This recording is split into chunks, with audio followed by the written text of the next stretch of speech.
Hello everyone, welcome to complex engineering.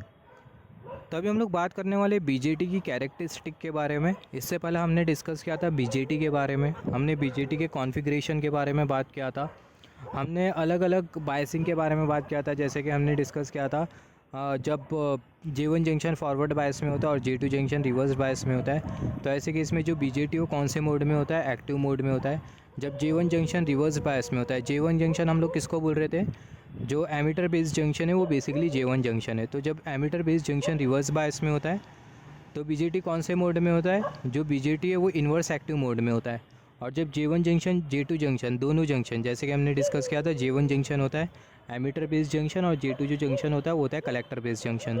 तो ammeter based junction और collector based junction दोनों जो फॉरवर्ड बायस में होते हैं, तो ऐसे केस में बीजेटी कौन से स्टेट में होता है, ऐसे केस में जो बीजेटी है वो सैचुरेशन स्टेट में होता है। सिमिलरली हमने डिस्कस किया था जब J1 J2 दोनों रिवर्स बायस में होते हैं, तो ऐसे केस में जो बीजेटी है कौन से स्टेट में होता है, बीजेटी कट ऑफ स्टेट में होता है। तो यहाँ पर अगर हम लोग देखें, क्योंकि दोनों जो जंक्शन है वो रिवर्स बायस में, तो अगर दोनों जंक्शन रिवर्स बायस में, हमें पता है अगर जंक्शन रिवर्स बायस में होता है तो जो डिवाइस है वो कंडक्ट नहीं करता। तो दोनों जंक्शन रिवर्स बायस में, इसका मतलब क्या है कि जो बीजेटी वो कौन से स्टेट में, जो बीजेटी वो कट ऑफ स्टेट में बीजेटी कंडक्ट नहीं कर रहा। तो यहाँ पर ये जितने भी पॉइंट हमने जो डिस्कस करे, सैचुरेशन स्टेट हमने डिस्कस किया, एक्टिव स्टेट जिसको हम लोग सैचुरेशन मोड भी बोल सकते हैं, एक्टिव मोड भी बोल सकते हैं, इन्वर्स एक्टिव मोड और कट ऑफ मोड भी बोल सकते हैं। तो हर एक मोड के बारे में हम लोग डिस्कस करेंगे अभी with the help of the characteristic के हेल्प से जो बीजेटी है उसका हम लोग प्रिंसिपल समझेंगे। यहाँ पर अगर हम लोग देखें, बेसिकली हमें 3 टाइप की कैरेक्टरिस्टिक मिलती है। एक जो कैरेक्टरिस्टिक होती है वो होती है आउटपुट कैरेक्टरिस्टिक, जो कि बहुत इंपॉर्टेंट है, जो कि हम लोग पहला कंसिडर करेंगे। तो पहली जो कैरेक्टरिस्टिक है, कौन सी कैरेक्टरिस्टिक है, आउटपुट कैरेक्टरिस्टिक। और जो आउटपुट कैरेक्टरिस्टिक है हम लोग आउटपुट वोल्टेज और आउटपुट करंट के बीच में बनाते हैं। सिमिलरली दूसरी जो कैरेक्टरिस्टिक है वो इनपुट कैरेक्टरिस्टिक है। जो इनपुट कैरेक्टरिस्टिक है वो हम लोग इनपुट वोल्टेज और इनपुट करंट के बीच में बनाते हैं। तो यहाँ पर ये जो आउटपुट कैरेक्टरिस्टिक है इसके ऊपर आपको बहुत ज़्यादा फोकस करना है, क्योंकि जो आउटपुट कैरेक्टरिस्टिक है यहाँ से क्वेश्चन आते हैं। और हमने जैसे कि डिस्कस किया एक्टिव मोड, सैचुरेशन मोड, फिर उसके बाद कट ऑफ मोड, ये सारी के सारी जो मोड है आप जो आउटपुट कैरेक्टरिस्टिक में ही पढ़ने वाले हो। यही रीज़न की वजह से जो आउटपुट कैरेक्टरिस्टिक है उसका जो सिग्निफिकेंस होता है वो ज़्यादा होता है। सिमिलरली ट्रांसफ़र कैरेक्टरिस्टिक में हम लोग क्या करते हैं, ट्रांसफ़र कैरेक्टरिस्टिक में जो इनपुट वोल्टेज और जो आउटपुट करंट, या फिर बोल सकते हैं आउटपुट वोल्टेज और इनपुट करंट, दोनों के बीच में हम लोग कैरेक्टरिस्टिक बनाते हैं। दोनों में से आप कोई भी कंसिडर कर सकते हो, इनपुट वोल्टेज या फिर आउटपुट करंट, या फिर आउटपुट वोल्टेज या फिर इनपुट करंट, दोनों में से हम लोग कोई भी किसी भी एक वैल्यू, किसी भी एक वोल्टेज और करंट के साथ हम लोग कैरेक्टरिस्टिक कंसिडर करते हैं। तो ये बहुत इंपॉर्टेंट है, आपको यहाँ से क्वेश्चन पूछा जा सकता है। इनपुट कैरेक्टरिस्टिक में इनपुट वोल्टेज और इनपुट करंट, आउटपुट कैरेक्टरिस्टिक में आउटपुट वोल्टेज और आउटपुट करंट के बीच में कैरेक्टरिस्टिक बनती है। ट्रांसफ़र कैरेक्टरिस्टिक में इनपुट वोल्टेज और आउटपुट करंट, या फिर आउटपुट वोल्टेज या फिर इनपुट करंट के बीच में कैरेक्टरिस्टिक बनती है। तो यहाँ पर अगर हम लोग देखें जो कैरेक्टरिस्टिक है, सबसे पहले हम लोग बात करेंगे आउटपुट कैरेक्टरिस्टिक के बारे में, फिर उसके बाद इनपुट कैरेक्टरिस्टिक, फिर ट्रांसफ़र कैरेक्टरिस्टिक के बारे में बात करेंगे। तो यहाँ पर अगर हम लोग देखा आउटपुट कैरेक्टरिस्टिक समझने से पहले यहाँ पर हमने कंसिडर कर लिया ये है बीजेटी। यहाँ पर ये बायपोलर जंक्शन ट्रांजिस्टर, यहाँ पर ये हमने कंसिडर कर लिया एमीटर टर्मिनल, यहाँ पर ये हमने कंसिडर कर लिया कलेक्टर टर्मिनल। और यहाँ पर अगर हम लोग देखें, यहाँ पर हमें कौन सा टर्मिनल मिल जाता है, बेस टर्मिनल हमें मिल जाता है। तो यहाँ पर अगर हम लोग देखें, यहाँ पर हमें बेस टर्मिनल कैसा मिल रहा है, क्योंकि यहाँ पर ये जो बेस टर्मिनल है वो कौन से लेयर के साथ एसोसिएटेड है, बेस लेयर के साथ एसोसिएटेड है। और यहाँ पर ये एमीटर लेयर जो कि एन टाइप मटेरियल होता है, और यहाँ पर ये कलेक्टर लेयर जो कि एन टाइप मटेरियल होता है, उसके बारे में हमने ऑलरेडी डिस्कस किया है।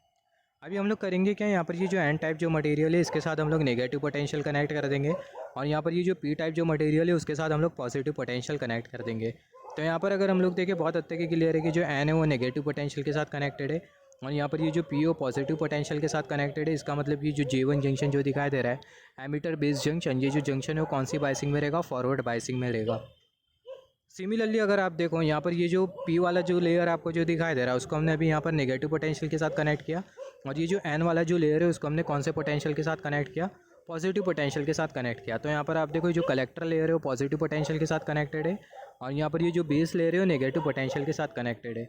इसका मतलब यहाँ पर आप देखो, यहाँ पर ये रिवर्स बायसिंग है, तो यहाँ पर ये रिवर्स वोल्टेज हमने प्रोवाइड किया। तो ये रिवर्स वोल्टेज प्रोवाइड करने की वजह से होगा क्या, यहाँ पर ये जो जंक्शन J2 हमें जो दिखाई दे रहा है, J2 जंक्शन कौन से बायसिंग में होगा, ये जो J2 जो जंक्शन है वो रिवर्स बायसिंग में होगा। तो यहाँ पर ये J1 जंक्शन फॉरवर्ड बायसिंग में, और यहाँ पर ये J2 जंक्शन रिवर्स बायसिंग में। तो अगर J1 जंक्शन फॉरवर्ड बायसिंग में होता है और J2 जंक्शन रिवर्स बायसिंग में होता है, तो आपका बीजेटी कौन से मोड में होता है, आपका जो बीजेटी है वो एक्टिव मोड में होता है। यहाँ पर अगर हम लोग देखें J2 जंक्शन रिवर्स बायस में, जिसके वजह से होगा क्या, जो J2 जो जंक्शन है इसके अक्रॉस डेप्लेशन लेयर क्रिएट होगा। तो यहाँ पर ये जो डॉटेड लाइन आपको जो दिखाई दे रही है, डॉटेड लाइन बेसिकली आपको इंडिकेट कर रही है डेप्लेशन लेयर। जो डॉटेड लाइन आपको जो दिखाई दे रही है, जो कि कर्सर की टिप शो कर रही है, ये आपको बेसिकली इंडिकेट कर रही है डेप्लेशन लेयर। यहाँ पर अगर हम लोग देखें, यहाँ पर ये जो एमीटर और यहाँ पर ये कलेक्टर, जैसे कि हमने डिस्कस किया था, जब बीजेटी टर्न ऑन होगा तो होगा क्या, बीजेटी के थ्रू करंट फ्लो होगा। और यहाँ पर अगर हम लोग देखें, जो बीजेटी है वो कब टर्न ऑन होगा, ये बहुत इंपॉर्टेंट है। जो बीजेटी उसकी टर्न ऑन होने की कंडीशन है, तो यहाँ पर हमें पता होना चाहिए कि जो बीजेटी है वो कब टर्न ऑन होता है। तो यहाँ पर अगर हम लोग देखें, बीजेटी कब टर्न ऑन होगा, जब यहाँ पर ये जो हमने जो वोल्टेज जो प्रोवाइड किया है, यहाँ पर ये जो वोल्टेज है इसको हम लोग बेसिकली बोलते हैं बेस एमीटर वोल्टेज। यहाँ पर ये जो बेस एमीटर वोल्टेज हमने जो कंसीडर किया है, जब ये base emitter voltage greater than equal to होगा किसके कंपैरिजन में, कट ऑफ वोल्टेज के कंपैरिजन में। जब बेस एमीटर वोल्टेज यहाँ पर हमने जो वोल्टेज जो प्रोवाइड किया है बेसिकली बेस एमीटर वोल्टेज, तो ये जब base emitter voltage greater than equal to होगा किसके कंपैरिजन में, कट ऑफ वोल्टेज के कंपैरिजन में, तो होगा क्या, जो बीजेटी है टर्न ऑन हो जाएगा। ये बहुत बहुत इंपॉर्टेंट है, आप ये नोट डाउन कर लो, यहाँ से आपको क्वेश्चन आ सकता है। किस तरीके से क्वेश्चन आ सकता है, जब base emitter voltage BJT turn on होने के लिए क्या कंडीशन होती है, बीजेटी टर्न ऑन होने के लिए जो कंडीशन होती है वो ये होती है कि जो बेस एमीटर वोल्टेज है ग्रेटर दैन इक्वल टू होना चाहिए किसके कंपैरिजन में, कट ऑफ वोल्टेज के कंपैरिजन में। तो बेस एमीटर वोल्टेज अगर ग्रेटर दैन इक्वल टू होता है कट ऑफ वोल्टेज के कंपैरिजन में, तब जाके आपका जो बीजेटी हो वो ऑन स्टेट में आ जाएगा। यहाँ पर अगर हम लोग देखें, जब बीजेटी ऑन स्टेट में आएगा तो बेसिकली होगा क्या, ये जो बीजेटी है इसके थ्रू करंट फ्लो होने लगेगा। और जो करंट है वो कैसा फ्लो करेगा, जो करंट है वो ये एमीटर से कलेक्टर की तरफ करंट फ्लो करने लगेगा। करंट कैसा फ्लो करेगा, जो करंट है वो एमीटर से कलेक्टर टर्मिनल की तरफ करंट फ्लो करने लगेगा। तो अगर एमीटर से कलेक्टर टर्मिनल की तरफ करंट फ्लो करेगा तो यहाँ पर ये एमीटर और ये कलेक्टर के अक्रॉस हमें जो वोल्टेज जो मिलेगा, ये एमीटर टर्मिनल और ये कलेक्टर टर्मिनल के अक्रॉस हमें जो वोल्टेज जो मिलेगा उसको हमने कंसिडर कर लिया VCE वोल्टेज। उसको हम लोग बेसिकली बोलते हैं कलेक्टर टू एमीटर वोल्टेज। यहाँ पर अगर हम लोग देखें, जब बीजेटी ऑन स्टेट में आता है, जब बीजेटी ऑन स्टेट में आएगा, जब भी आपका बीजेटी ऑन स्टेट में आएगा तो जो बीजेटी हो ये दो मोड में रहेगा, या तो सैचुरेशन मोड में रहेगा या तो एक्टिव मोड में रहेगा। यहाँ पर ये जो सैचुरेशन जो मोड है इसको हम लोग सैचुरेशन रीजन भी बोल सकते हैं, और जो एक्टिव मोड है इसको हम लोग एक्टिव रीजन भी बोल सकते हैं। तो जब बीजेटी टर्न ऑन होगा तो जो बीजेटी या तो सैचुरेशन मोड में होगा या तो एक्टिव मोड में होगा। यहाँ पर अगर हम लोग देखें, एक बहुत इंपॉर्टेंट पॉइंट है जो कि आपको नोट डाउन करना चाहिए। यहाँ पर जैसे कि हमने डिस्कस किया था, यहाँ पर J1 जंक्शन और ये J2 junction, J1 junction forward बायस और ये J2 जो जंक्शन है कौन सी बायसिंग में, रिवर्स बायसिंग में। यहाँ पर अगर हम लोग देखें, जो J2 जो जंक्शन है वो रिवर्स बायसिंग में, और यहाँ पर ये जो J2 जो जंक्शन होता है ये बेसिकली करता है क्या है, ये जो J2 जंक्शन होता है वो करंट के फ्लो को सपोर्ट करता है। ये जो J2 जो जंक्शन है रिवर्स बायस में, मगर ये जो J2 जो जंक्शन है बेसिकली करता है क्या, करंट के फ्लो को सपोर्ट करता है। कौन से करंट के फ्लो को सपोर्ट करता है, बेसिकली कलेक्टर करंट के फ्लो को सपोर्ट करता है। तो यहाँ पर अगर हम लोग देखें, जो J2 जो जंक्शन है वो रिवर्स बायस में होता है और ये सपोर्ट करता है करंट के फ्लो को। कौन से करंट के फ्लो को, कलेक्टर करंट के फ्लो को। और यहाँ पर ये जो J1 जो जंक्शन है ये फॉरवर्ड बायस में होने के बाद भी ये जो J1 जो जंक्शन है वो करंट के फ्लो को क्या करता है, अपोज करता है। तो ये बहुत इंपॉर्टेंट है। तो ये जो J1 जो जंक्शन होता है, J1 जो जंक्शन होता है वो अपोज करता है, J1 junction is in forward bias, और ये अपोज करता है किसको, करंट के फ्लो को। कौन से करंट के फ्लो को, कलेक्टर करंट के फ्लो को। यहाँ पर अभी अगर हम लोग देखें, जैसे कि हमने डिस्कस किया, यहाँ पर ये जो एमीटर और कलेक्टर के अक्रॉस जो वोल्टेज हमें जो मिल रहा है वो कौन सा वोल्टेज है, VCE वोल्टेज। और यहाँ पर ये जो VCE जो वोल्टेज है इसको हम लोग बेसिकली बोलते हैं कलेक्टर टू एमीटर वोल्टेज। यहाँ पर अगर हम लोग देखें, जो सेम जो फिगर है, ये जो सेम जो फिगर है, जैसे कि हमने डिस्कस किया, VCE जो वोल्टेज है वो कलेक्टर टू एमीटर वोल्टेज है, और ये जो सेम जो फिगर है इसको हमने यहाँ पर कुछ इस तरीके से कंसिडर किया। यहाँ पर अगर हम लोग देखें, यहाँ पर अभी अगर हम लोग देखें, just wait for a second, यहाँ पर अभी अगर हम लोग देखें, यहाँ पर ये जो जैसे कि हमने डिस्कस किया है, जो J1 जो जंक्शन है वो फॉरवर्ड बायस में, राइट। ये J1 जंक्शन फॉरवर्ड बायस में, और J2 जो जंक्शन है, ये J2 जो जंक्शन था जैसे कि हमने डिस्कस किया, J1 जंक्शन फॉरवर्ड बायस में, और ये जो J2 जो जंक्शन है वो रिवर्स्ड बायस में। अभी हम लोग करेंगे क्या, अभी हम लोग करेंगे पोलैरिटी को चेंज। मतलब ये जो J1 जो जंक्शन है ये भी फॉरवर्ड बायस में आ जाएगा, और यहाँ पर ये जो J2 जंक्शन है वो भी फॉरवर्ड बायस में आ जाएगा। कैसा फॉरवर्ड बायस में आ जाएगा, यहाँ पर ये जो बेस लेयर आपको जो दिखाई दे रहा है इसको पॉजिटिव पोटेंशियल के साथ कनेक्ट कर दो, और ये जो एन लेयर आपको जो दिखाई दे रहा है उसको नेगेटिव पोटेंशियल के साथ कनेक्ट कर दो। यहाँ पर अगर हम लोग देखिए, जो P जो लेयर है इसको हमने पॉजिटिव पोटेंशियल के साथ लगा दिया, और यहाँ पर ये जो एन जो लेयर है इसको हमने नेगेटिव पोटेंशियल के साथ लगा दिया। तो जो P लेयर है उसको हमने पॉजिटिव पोटेंशियल के साथ लगा दिया, और जो एन लेयर है उसको हमने नेगेटिव पोटेंशियल के साथ लगा दिया। इसके वजह से होगा क्या, यहाँ पर ये जो J2 जो जंक्शन है ये भी फॉरवर्ड बायस में आ जाएगा। तो यहाँ पर अगर हम लोग देखें, जब ये J2 जंक्शन फॉरवर्ड बायस में आ जाएगा और जब ये J1 जंक्शन फॉरवर्ड बायस में आ जाएगा, तो आपको कौन सी कंडीशन मिलेंगी, आपको कौन सा मोड मिलेगा, हमने डिस्कस किया था। जब J1 जंक्शन J2 जंक्शन दोनों फॉरवर्ड बायस में आ जाते हैं तो कौन सा मोड होता है, सैचुरेशन मोड होता है। यहाँ पर आप देखो सैचुरेशन मोड में बेसिकली होगा क्या, यहाँ पर ये जो VCE की जो वैल्यू होगी वो लो होगी। जो एमीटर और ये जो कलेक्टर के बीच में हमने जो वोल्टेज जो कंसिडर किया उसका जो मैग्नीट्यूड होगा वो कम होगा। कैसे कम होगा, क्योंकि अगर हम लोग देखें यहाँ पर आप ये बायसिंग को अगर केयरफुली नोटिस करो, लोअर पोटेंशियल से हायर पोटेंशियल इंक्रीज़ किया, फिर उसके बाद हायर पोटेंशियल से लोअर पोटेंशियल डिक्रीज़ कर गया। तो यहाँ पर आप देखो जो पोटेंशियल है वो डिक्रीज़ कर रहा है। मतलब एमीटर और कलेक्टर से जब हम लोग एमीटर टर्मिनल से कलेक्टर टर्मिनल की तरफ जाएंगे तो ये जो पोटेंशियल होगा VCE पोटेंशियल, यहाँ पर ये एमीटर और ये कलेक्टर के अक्रॉस जो पोटेंशियल है वो कौन सा है, VCE पोटेंशियल हमने डिस्कस किया। तो जब हम लोग एमीटर से कलेक्टर टर्मिनल की तरफ जाएंगे तो यहाँ पर ये जो VCE पोटेंशियल आपको जो दिखाई दे रहा है इसका जो मैग्नीट्यूड है वो कैसा होगा, वो लो होगा। क्यों लो होगा, क्योंकि अगर हम लोग देखें आप बायसिंग को कंसिडर करो, लोअर पोटेंशियल से हायर पोटेंशियल इंक्रीज़ हुआ, वोल्टेज इंक्रीज़ हुआ, फिर हायर पोटेंशियल से लोअर पोटेंशियल वोल्टेज डिक्रीज़ कर गया। तो यहाँ पर आप बोल सकते हो जब BJT सैचुरेशन स्टेट में होता है, सैचुरेशन मोड में होता है, तो ऐसे केस में होता है कि जो VCE की जो वैल्यू होती है वो लो होती है। या फिर आप ऐसा भी बोल सकते हो जब collector emitter voltage, collector to emitter voltage, इसकी वैल्यू जब लो होती है तो ऐसे केस में जो BJT वो कौन से स्टेट में होता है, ऐसे केस में जो BJT है सैचुरेशन स्टेट में होता है। तो यहाँ पर अगर हम लोग देखें when collector to emitter voltage is low, जब VCE वोल्टेज की वैल्यू लो होती है तो जो ट्रांजिस्टर होगा वो कौन से रीजन में होगा, सैचुरेशन रीजन में होगा, या फिर आप बोल सकते हैं सैचुरेशन मोड में होगा। और कंडीशन क्या है, जो कंडीशन है वो ये है कि जो VB है वो ग्रेटर होना चाहिए VC के कंपैरिजन में। हमने डिस्कस किया था जब VBE ग्रेटर होगा VC के कंपैरिजन में, जैसे कि हमने यहाँ पर क्या डिस्कस किया, यहाँ पर ये जब VC की वैल्यू लो होगी तो जो ट्रांजिस्टर है वो सैचुरेशन मोड में होगा, या फिर हम लोग बोल सकते हैं सैचुरेशन रीजन में होगा। ट्रांजिस्टर चाहे सैचुरेशन मोड में हो या सैचुरेशन रीजन में हो, सैचुरेशन मोड में हो या फिर एक्टिव मोड में हो, ये दोनों मोड में लाने के लिए जो ट्रांजिस्टर है वो ऑन स्टेट में रहना चाहिए। और ट्रांजिस्टर ऑन कब होगा, जैसे कि हमने डिस्कस किया था, ट्रांजिस्टर ऑन कब होगा, BJT ऑन कब होगा, जब VBE की value greater than equal to होगी VC के कंपैरिजन में। तो यहाँ पर अगर हम लोग देखें जब VBE value must be greater than VC, जब VBE की वैल्यू VC के कंपैरिजन में ज़्यादा होगी तो जो ट्रांजिस्टर है वो कौन से रीजन में रहेगा, सैचुरेशन रीजन में रहेगा। और जब ट्रांजिस्टर सैचुरेशन रीजन में रहेगा तो जो VC की जो वैल्यू होगी वो कैसी होगी, VC की जो वैल्यू इसका जो मैग्नीट्यूड है वो लो होगा। सिमिलरली अगर VC की वैल्यू अगर हाई होती है तो ऐसे केस में होगा क्या, जो ट्रांजिस्टर है वो एक्टिव मोड में होगा। यहाँ पर अगर हम लोग देखें जब VC की वैल्यू हाई होगी, यहाँ पर अगर आप देखो जैसे कि हमने डिस्कस किया था, यहाँ पर ये जो फिगर है वो हमें क्या इंडिकेट कर रही है कि जो ट्रांजिस्टर है वो एक्टिव मोड में। कैसा एक्टिव मोड में, क्योंकि आप देखो J1 junction forward bias, J2 junction reverse bias according to this biasing. तो लोअर पोटेंशियल से हायर पोटेंशियल इंक्रीज़ हुआ, फिर लोअर पोटेंशियल से हायर पोटेंशियल इंक्रीज़ हुआ। तो यहाँ पर आप देखो जो यहाँ पर जब हम लोग एमीटर टर्मिनल से कलेक्टर टर्मिनल की तरफ जाए या फिर VC वोल्टेज को कंसिडर करें तो जो VC वोल्टेज की जो वैल्यू होगी वो हाई होगी। हाई क्यों होगी, क्योंकि अगर हम लोग देखें यहाँ पर लोअर पोटेंशियल से हायर पोटेंशियल, फिर लोअर पोटेंशियल से हायर पोटेंशियल, तो जो पोटेंशियल है वो 2 बार इंक्रीज़ कर गया। तो पोटेंशियल 2 बार इंक्रीज़ करने की वजह से होगा क्या, जो VC की जो वैल्यू होगी वो हाई होगी।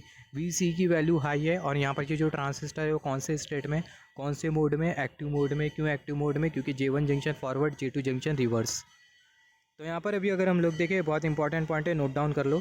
सिमिलरली जब VC की वैल्यू हाई होगी, कलेक्टर एमीटर वोल्टेज की वैल्यू हाई होगी, तो जो ट्रांजिस्टर होगा कौन से रीजन में होगा, एक्टिव रीजन में होगा, या फिर आप बोल सकते हो एक्टिव मोड में होगा।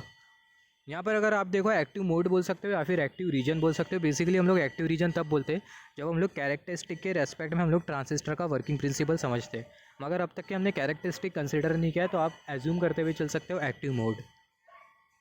तो यहाँ पर हमने अब तक के क्या क्या डिस्कस किया, अब तक के हमने ये डिस्कस किया कि जब VB voltage greater than equal to होता है VC के कंपैरिजन में, तो जो BJT वो क्या हो जाता है, टर्न ऑन हो जाता है। BJT टर्न ऑन हो गया तो जो BJT या तो सैचुरेशन मोड में होगा या तो एक्टिव मोड में होगा। जब BJT सैचुरेशन मोड में होता है तो यहाँ पर ये जो VC की जो वैल्यू है वो कैसी होती है, VC की जो वैल्यू लो होती है। और जब BJT एक्टिव मोड में होता है तो ये जो VC की जो वैल्यू है वो हाई होती है। और सिमिलरली हमने डिस्कस किया था एक्टिव मोड में J1 junction forward bias, J2 junction reverse बायस।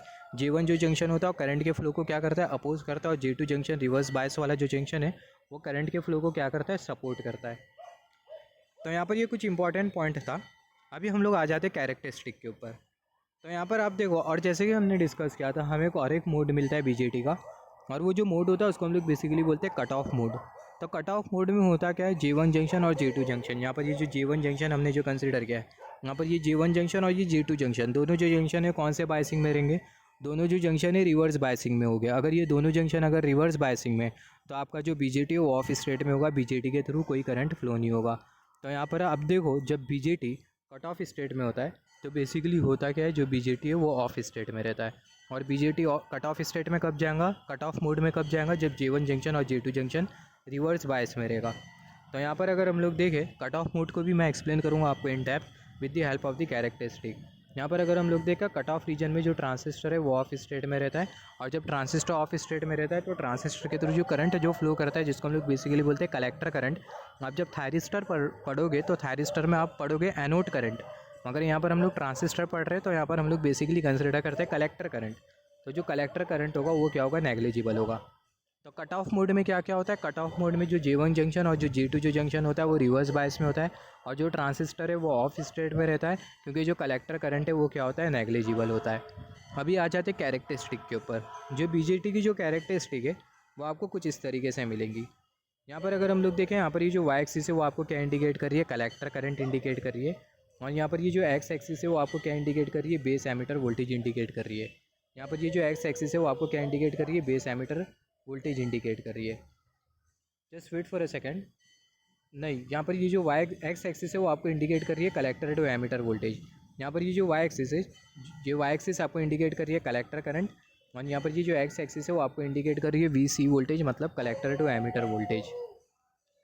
यहाँ पर अभी अगर हम लोग देखें, जो पर्टिकुलर जो पॉइंट आपको जो दिखाई दे रहा है, जो पर्टिकुलर जो पॉइंट है वो आपको इंडिकेट कर रहा है सैचुरेशन वैल्यू, सैचुरेटेड वैल्यू, या फिर आप बोल सकते हैं पॉइंट ऑफ सैचुरेशन। किसका saturation, VC value, collector to emitter voltage की जो सैचुरेटेड वैल्यू होगी वो हमें ये वाला पर्टिकुलर पॉइंट इंडिकेट कर रहा है। या फिर हम लोग बोल सकते हैं जो पर्टिकुलर जो पॉइंट है ये हमें इंडिकेट कर रहा है VCE सेट, और ये VCE सेट है क्या, ये है saturation value collector to emitter voltage की। यहाँ पर अगर हम लोग देखिए VCE सेट से पहला होगा क्या, VCE सेट से पहला जैसे जैसे आप VCE वोल्टेज को इंक्रीज़ करते जाओगे तो जो कलेक्टर करंट है वो इंक्रीज़ करते जाएगा। यहाँ पर अगर हम लोग देखें, जो VCE जो वोल्टेज है उसको हमने कुछ इतना इंक्रीज़ किया, कलेक्टर की टिप VCE वोल्टेज को हमने कुछ इतना इंक्रीज़ किया, जिसके वजह से जो कलेक्टर करंट है वो कुछ इतना इंक्रीज़ हुआ, कलेक्टर करंट कुछ इतना इंक्रीज़ हुआ। VCE वोल्टेज को हमने और इंक्रीज़ किया तो जो कलेक्टर करंट है वो और इंक्रीज़ हुआ। VCE वोल्टेज को हमने और इंक्रीज़ किया, कलेक्टर करंट और इंक्रीज़ हुआ, लीनियर कर्व। VCE वोल्टेज को हमने और इंक्रीज़ किया और सैचुरेशन पॉइंट तक के लेके आ गया, तो जो कलेक्टर करंट है वो और इंक्रीज़ हो गया। अभी आप देखो, सैचुरेशन पॉइंट के बाद अगर आप VCE वोल्टेज को इंक्रीज़ करो तो जो कलेक्टर करंट है वो और इंक्रीज़ नहीं करेगा, जो कलेक्टर करंट है वो क्या हो जाएगा, कांस्टेंट हो जाएगा। तो यहाँ पर जो कलेक्टर करंट है वो क्या हो गया, कांस्टेंट हो गया। अब ये कलेक्टर करंट कांस्टेंट क्यों गया, इसके भी बारे में हम लोग बात करेंगे। तो यहाँ पर अगर हम लोग देखें, हमने क्या देखा, यहाँ पर ये जो सैचुरेशन वैल्यू, इससे पहला जब हम लोग VCE वोल्टेज को वेरी करते जा रहे थे, इंक्रीज़ करते जा रहे थे, जो कलेक्टर करंट है वो इंक्रीज़ करते जा रहा था, और ये सैचुरेशन वैल्यू पर हुआ क्या, जो कलेक्टर करंट है वो क्या हो गया, कांस्टेंट हो गया। और ओवरऑल प्रोसेस में जो बेस करंट था क्या था, कांस्टेंट था, बेस करंट को हमने रखा था कांस्टेंट। यहाँ पर अगर हम लोग देखें, यहाँ पर ये जो कैरेक्टरिस्टिक हमने जो कंसीडर किया है वो हमने एक बेस करंट के लिए कंसीडर किया है। अगर हम लोग एक से ज़्यादा बेस करंट के लिए कैरेक्टरिस्टिक कंसीडर करें तो आपको जो कैरेक्टरिस्टिक है वो आपको कुछ इस तरीके से मिलेगी। यहाँ पर अगर हम लोग देखें, यहाँ पर ये जो बेस करंट हमने जो कंसीडर किया था, यहाँ पर ये जो बेस करंट हमने जो कंसीडर किया था वो था IB मैक्स। तो एक से ज़्यादा बेस करंट के लिए अगर हम लोग कैरेक्टरिस्टिक कंसीडर करें तो जो कैरेक्टरिस्टिक होगी वो आपको कुछ इस तरीके से मिलेगी। यहाँ पर ये वाली जो कैरेक्टरिस्टिक है वो IB मैक्स बेस करंट के लिए, यहाँ पर ये वाली जो कैरेक्टरिस्टिक कर्सर की टिप, ये वाली जो कैरेक्टरिस्टिक है वो IB2 बेस करंट के लिए, उसके ऊपर वाली जो कैरेक्टरिस्टिक है वो IB3 बेस करंट के लिए, उसके ऊपर वाली जो कैरेक्टरिस्टिक IB4 बेस करंट के लिए, उसके ऊपर वाली IB5 बेस करंट के लिए, उसके ऊपर वाली जो कैरेक्टरिस्टिक है वो IB मिनिमम बेस करंट के लिए। यहाँ पर अभी अगर हम लोग देखें, जैसे कि हमने डिस्कस किया था, यहाँ पर ये जो आपको IB मैक्स जो बेस करंट है जो दिखाई दे रहा है, यहाँ पर ये जो IB मैक्स बेस करंट आपको जो दिखाई दे रहा है, यहाँ पर ये IB मैक्स बेस करंट, और यहाँ पर ये जो एक्स एक्सिस हमें जो दिखाई दे रही है, ये दोनों के बीच का जो गैप होता है वो नेग्लिजिबल होता है, ना के बराबर में होता है। मगर कॉन्सेप्ट को समझने के लिए यहाँ पर हमने थोड़ा बहुत गैप एज्यूम करके रखा है, एज्यूम करते हुए हम लोग चल रहे हैं। यहाँ पर अगर हम लोग देखें, यहाँ पर ये जो IB मैक्स बेस करंट की जो कैरेक्टरिस्टिक आपको जो दिखाई दे रही है वो बहुत क्लोज होती है, बहुत करीब होती है ये एक्स एक्सिस के। तो यहाँ पर अगर हम लोग देखें, यहाँ पर ये जो बेस करंट हमने जो कंसिडर किया IB मैक्स बेस करंट, यहाँ पर हमने IB max base current consider किया है, और ऊपर वाला IB minimum base current consider किया है। तो यहाँ पर अगर हम लोग देखें, ये जो बेस करंट है इसको हमने IB मैक्स बेस करंट इसलिए कंसिडर किया है, ये बेस करंट की वो वैल्यू होती है, इस बेस करंट के नीचे आप अगर कोई भी बेस करंट प्रोवाइड करो तो बेस करंट के करस्पॉन्डिंग जो कलेक्टर करंट होगा वो क्या होगा, नेग्लिजिबल होगा। और कलेक्टर करंट अगर नेग्लिजिबल होता है तो आपका जो ट्रांजिस्टर है वो कौन से स्टेट में रहेगा, कट ऑफ स्टेट में रहेगा, जैसे कि हमने डिस्कस किया था। कट ऑफ रीजन में क्या होता है, या फिर कट ऑफ स्टेट में जो ट्रांजिस्टर होता है वो ऑफ स्टेट में रहता है, क्योंकि जो कलेक्टर करंट है वो कैसा रहता है, नेग्लिजिबल रहता है। तो यहाँ पर अगर हम लोग देखें, यहाँ पर ये जो कैरेक्टरिस्टिक आपको जो दिखाई दे रही है, I B max base current, I B max base current के नीचे आप कोई भी करंट अगर प्रोवाइड करो, कोई भी बेस करंट प्रोवाइड करो, तो बेस करंट के लिए जो कलेक्टर करंट होगा वो क्या होगा, वो नेग्लिजिबल होगा। नेग्लिजिबल होगा इसका मतलब आपका जो ट्रांजिस्टर है वो कट ऑफ स्टेट में रहेगा। तो यहाँ पर ये जो रीजन आपको जो दिखाई दे रहा है, ये जो पर्टिकुलर रीजन जो कि कर्सर की टिप शो कर रही है, ये जो रीजन है कौन सा रीजन है, ये जो पर्टिकुलर जो रीजन है कट ऑफ रीजन है, या फिर आप बोल सकते हो कट ऑफ स्टेट है। और कट ऑफ रीजन में होता है क्या, कट ऑफ रीजन में आपका जो बीजेटी है वो ऑफ स्टेट में रहता है। यहाँ पर अभी अगर हम लोग देखें, यहाँ पर हमने कंसिडर किया, जैसे कि हमने डिस्कस किया, इसका मैंने पॉइंट को नोट डाउन किया, ये जो रीजन है उसको मैंने यहाँ पे शो किया। तो यहाँ पर अगर हम लोग देखें, in this region collector current is very negligible, ये रीजन में जो कलेक्टर करंट है वो नेग्लिजिबल रहेगा। हैंस ये जो रीजन है उसको हम लोग बेसिकली बोलते हैं कट ऑफ रीजन। और कलेक्टर करंट नेग्लिजिबल होता है, इसका मतलब आपको जो ट्रांजिस्टर है वो ऑफ स्टेट में रहता है। यहाँ पर आप देखो, यहाँ पर ये जो वी सी सेट, यहाँ पर ये वी सी सेट, यहाँ पर ये वी सी सेट के बाद वाला रीजन, और यहाँ पर आप देखो ये जो आई बी मिनिमम और यहाँ पर ये जो आई बी मैक्स बेस करंट, ये दोनों के बीच वाला रीजन, ये कौन सा रीजन होता है, एक्टिव रीजन होता है। एक्टिव रीजन एक ऐसा रीजन होता है जिसमें जो ट्रांजिस्टर है आपका एम्पलीफिकेशन का काम करता है। एम्पलीफिकेशन का काम करता है मतलब एक्टिव रीजन में होगा क्या, जो बेस करंट है आप उसको अगर इंक्रीज़ करते जाओगे तो जो कलेक्टर करंट है वही इंक्रीज़ करते जाएगा। मगर आप वी को अगर इंक्रीज़ करोगे तो वी का किसी भी तरीके का इफेक्ट नहीं होता कलेक्टर करंट के ऊपर। बेस रीजन में, एक्टिव रीजन में जो बेस करंट होता है उसका इफेक्ट होता है कलेक्टर करंट के ऊपर। जो वी वोल्टेज है उसका किसी भी तरीके का इफेक्ट नहीं होता कलेक्टर करंट के ऊपर। तो यहाँ पर अभी अगर हम लोग देखें, अगर आपको पूछे एक्टिव रीजन कौन सा होता है ट्रांजिस्टर की कैरेक्टरिस्टिक में, तो यहाँ पर आप देखो इन टर्म्स ऑफ वोल्टेज अगर हम लोग कंसिडर करें, यहाँ पर अगर हम लोग देखें वी सेट के बाद वाली वैल्यू, और यहाँ पर ये आई बी मैक्स और यहाँ पर ये आई बी मिनिमम के बीच वाली value in terms of current, यहाँ पर ये आई बी मैक्स और यहाँ पर ये ऊपर आई बी मिन और यहाँ पर ये आई बी मैक्स, दोनों के बीच में जो करंट हमें जो दिखाई दे रहा है, दोनों के बीच में जो करंट है वो कौन सा दोनों के बीच में हमें जो रीजन जो दिखाई दे रहा है वो कौन सा रीजन है, एक्टिव रीजन है इन टर्म्स ऑफ करंट। और यहाँ पर ये वी सेट के बाद हमें जो वोल्टेज जो दिखाई दे रहा है या फिर रीजन जो दिखाई दे रहा है वो कौन सा रीजन है, एक्टिव रीजन है इन टर्म्स ऑफ वोल्टेज। तो यहाँ पर आप ऐसा बोल सकते हो वी सेट के बाद, वी सेट के राइट हैंड साइड में जो हमें जो रीजन जो दिखाई दे रहा है वो कौन सा रीजन है, एक्टिव रीजन है इन टर्म्स ऑफ वोल्टेज।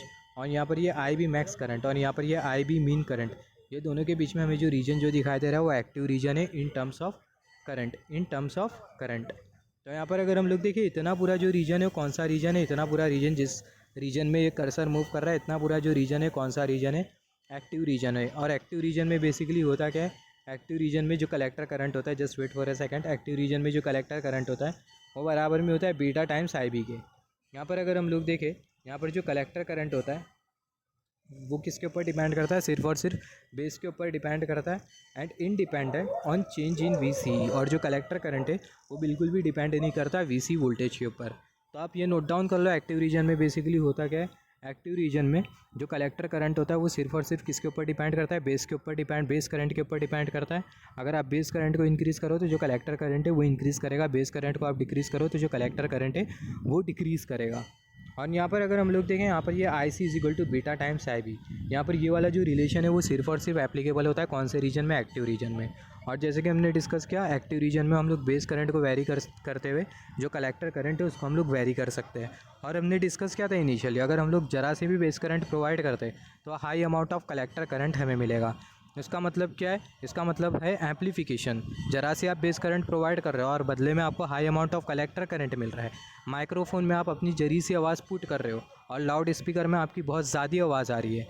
तो सिमिलरली बेस पर आप बहुत कम करंट प्रोवाइड कर रहे हो मगर कलेक्टर पे आपको बहुत ज़्यादा करंट मिल रहा है। इसका मतलब ये है कि जो ट्रांजिस्टर है वो किसका काम कर रहा है, ट्रांजिस्टर एम्पलीफायर का काम कर रहा है। तो एक्टिव रीजन में जो ट्रांजिस्टर होता है वह एम्पलीफायर का काम करता है। ये बहुत इंपॉर्टेंट है, नोट डाउन कर लो। एक्टिव रीजन में जो ट्रांजिस्टर है वह एम्पलीफायर का काम करता है या फिर आप बोल सकते हो एम्पलीफिकेशन का काम करता है।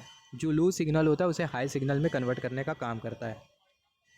यहाँ पर अगर हम लोग देखें, यहाँ पर ये जो वी सेट आपको जो दिखाई दे रहा है, यहाँ पर ये जो वी वोल्टेज की जो सैचुरेशन जो वैल्यू आपको जो दिखाई दे रही है, इससे पहले वाला वोल्टेज मतलब ये वाला वोल्टेज, और यहाँ पर आप देखो ये आई बी मिनिमम, के बाद वाला बेस करंट, मतलब यहाँ पर ये जो आई बी मिनिमम, यहाँ पर ये आई बी मिनिमम के ऊपर वाला रीजन, और यहाँ पर ये जो वी सी ई वोल्टेज उसके पहले वाला रीजन, मतलब ये कर्सर की टिप आप देखो यहाँ से यहाँ तक के रीजन, और यहाँ पर ये आई बी मिनिमम का ऊपर वाला रीजन कौन सा रीजन होता है, सैचुरेशन रीजन होता है।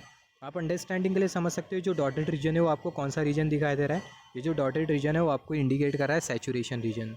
यहाँ पर अगर हम लोग देखें सैचुरेशन रीजन कहाँ से कहाँ तक के मिलता है, सैचुरेशन रीजन आपको यहाँ से यहाँ तक के मिलेगा। सैचुरेशन वैल्यू से पहला मिलेगा वी सी, सैचुरेशन वैल्यू से पहला आपको मिलेगा saturation region in terms of voltage. तो यहाँ पर अगर हम लोग देखें for this range of voltage BJT is in saturation reason. और सिमिलरली आप इन टर्म्स ऑफ करंट अगर सैचुरेशन रीजन को डिफाइन करो तो यहाँ पर आप देखो ये आई बी मिनिमम के ऊपर वाला जो रीजन होगा कौन सा रीजन होगा, सैचुरेशन रीजन होगा इन टर्म्स ऑफ करंट। अगर हम लोग देखें यहाँ पर ये लिखा हुआ है for this range of base current transistor is in the saturation state. यहाँ पर ये जो बेस करंट की जो रेंज होगी वो रेंज के लिए जो ट्रांजिस्टर है कौन से स्टेट में रहेगा, सैचुरेशन स्टेट में रहेगा। यहाँ पर अगर हम लोग देखें यहाँ पर ये जो करंट हमें जो दिखाई दे रहा है आई बी मिनिमम, ये जो बेस करंट है वो कौन सा करंट है, I B minimum base current है। तो यहाँ पर हमने I B minimum base current क्यों कंसिडर किया, उसको हम लोग आई बी मिनिमम बेस करंट क्यों बोल रहे हैं, क्योंकि अगर आप देखो ये जो आई बी मिनिमम जो बेस करंट है इसके ऊपर आप अगर कोई बेस करंट प्रोवाइड करते हो, इसके ऊपर आप कोई बेस करंट प्रोवाइड करते हो तो बेस करंट के लिए होगा क्या, जो ट्रांजिस्टर है वो सैचुरेशन स्टेट में चले जाएगा। और जब ट्रांजिस्टर सैचुरेशन स्टेट में चले जाता है ना तो ट्रांजिस्टर में जो करंट जो फ्लो होता है वो कौन सा करंट फ्लो होता है, कलेक्टर करंट फ्लो होता है, और वो सैचुरेटेड कलेक्टर करंट होता है जिसके बारे में हम लोग आगे बात करेंगे। तो यहाँ पर अगर हम लोग देखें हमने जैसे कि डिस्कस किया था एक्टिव रीजन में क्या होता है, एक्टिव रीजन में हमने डिस्कस किया था I C is equal to beta times I B, जो बेस करंट है उसको हम लोग वेरी करते हुए जो कलेक्टर करंट है उसको हम लोग वेरी कर सकते हैं इन एक्टिव रीजन। मगर ये सैचुरेशन रीजन में क्या होगा, सैचुरेशन रीजन में जो वी सी जो वोल्टेज है उसको वेरी करते हुए आप वेरी कर सकते हो कलेक्टर करंट को, मगर जो बेस करंट है उसको वेरी करते हुए आप कलेक्टर करंट को वेरी नहीं कर सकते हो, क्योंकि जो बेस करंट है उसका इफेक्ट नहीं होता कलेक्टर करंट के ऊपर इन सैचुरेशन रीजन। तो बहुत सिंपल सा कॉन्सेप्ट है, सैचुरेशन रीजन में हो क्या रहा है, जो कलेक्टर करंट है वो डिपेंड कर रहा है किसके ऊपर, वीसी वोल्टेज के ऊपर। और एक्टिव रीजन में जो कलेक्टर करंट है वो किसके ऊपर डिपेंड कर रहा है, बेस करंट के ऊपर डिपेंड कर रहा है, चाहे वीसी वोल्टेज कितना भी वेरी कर लो। तो यहाँ पर अगर हम लोग देखें इन सैचुरेशन स्टेट या फिर बोल सकते हैं saturation region, if V C constant, saturation region में अगर वी सी कॉन्स्टेंट होता है, कलेक्टर एमीटर वोल्टेज अगर कॉन्स्टेंट होता है, if VC voltage is constant then IC will get constant, collector current constant होगा। और VC को आप वेरी करो तो जो कलेक्टर करंट होगा वो वेरी करेगा, क्योंकि सैचुरेशन रीजन में जो कलेक्टर करंट होता है किसके ऊपर डिपेंड करता है, VC के ऊपर डिपेंड करता है। तो इस स्टेटमेंट को आप केयरफुली नोटिस करो इन सैचुरेशन स्टेट या फिर बोल सकते हैं सैचुरेशन रीजन में इफ VC कांस्टेंट, अगर VC कांस्टेंट होता है तो जो IC होगा वो कांस्टेंट हो जाएगा irrespective of change in base current. चाहे आप बेस करंट कितना भी वेरी कर लो, सैचुरेशन रीजन में जो कलेक्टर करंट है उसके ऊपर किसी भी तरीके का इफेक्ट नहीं होगा, किसका, बेस करंट का। सिमिलरली अगर हम लोग देखें in active region change in base current will create change in collector current. और एक्टिव रीजन में आप बेस करंट को वेरी करते हुए जो कलेक्टर करंट है उसको वेरी कर सकते हो, मगर आप VC वोल्टेज को वेरी करोगे तो उसका किसी भी तरीके का इफेक्ट नहीं होगा कलेक्टर करंट के ऊपर। तो यहाँ पर अगर हम लोग देखें in active region change in base current will create change in collector current irrespective of change in collector to emitter voltage. तो एकदम सिंपल सा कॉन्सेप्ट है, यहाँ पर हमने डिस्कस किया सैचुरेशन स्टेट में क्या होता है, एक्टिव स्टेट में क्या होता है, या फिर हम लोग बोल सकते हैं एक्टिव मोड में क्या होता है, और कट ऑफ मोड में क्या होता है। तो यहाँ पर आप देखो जब आप ट्रांजिस्टर की कैरेक्टरिस्टिक कुछ इस तरीके से बनाओगे, यहाँ पर जब आप ये ट्रांजिस्टर की कैरेक्टरिस्टिक कुछ इस तरीके से बनाओगे तो आपको पता होना चाहिए सैचुरेशन रीजन कौन सा होता है, कट ऑफ रीजन कौन सा होता है, और एक्टिव रीजन कौन सा होता है, और सैचुरेशन रीजन में ट्रांजिस्टर किस तरीके से काम करता है, सैचुरेशन रीजन में कौन सा करंट वेरी करने से कौन सा करंट वेरी करता है। जैसे कि हमने डिस्कस किया VC वोल्टेज वेरी करने से जो कलेक्टर करंट है वो वेरी करता है in saturation region. Similarly active region में बेस करंट वेरी करने से कलेक्टर करंट वेरी करता है, और कट ऑफ स्टेट में आपका, या फिर बोल सकते हैं कट ऑफ रीजन में जो ट्रांजिस्टर है वो ऑफ स्टेट में रहता है।